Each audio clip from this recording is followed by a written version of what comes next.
semua, saya Sabrina berusia 24 tahun tahun ni. Oh, 24 muda. Ya, betul. Okay. So, tadi soalan kenapa anak muda nak join BE. Okay, first apa yang Sabrina nampak adalah BE ni seronok. Oh, okay. Okay, lagi satu Sabrina jenis tak suka kerja dengan orang.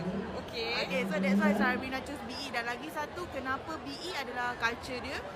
Dan lagi satu, Sabrina dah banyak dapat pencapaian dekat sini dalam masa yang singkat. Sebab kalau kita tahu kita kerja dekat luar, nak dapat satu tahap pencapaian tu pun mesti susah. Wow. Dan lagi satu, Sabrina boleh cerita pencapaian Sabrina lah dekat BE. Okay. First dah dapat income 5 figure. Wow. Okay, and then dah pergi VVIP. Dalam berapa lama? 2 tahun. Okay, 2 Yes. tahun 5 figure. Dan dah pergi VVIP lifestyle travel. Wow. Dan Shanghai, Shanghai ni adalah yang kelima. Oh, yo.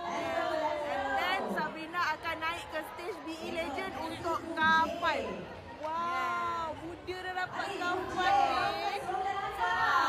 Sebenarnya anak muda kat luar sana kena ambil peluang. Nak tak nak ambil peluang sebab kita tak tahu rezeki kita kat mana kan. Kalau Sabrina dulu memang skeptical, memang tak nak join BE ni pun. Tapi lepas nampak progress mak, baru Sabrina join dan Alhamdulillah semua dah dapat kat sini.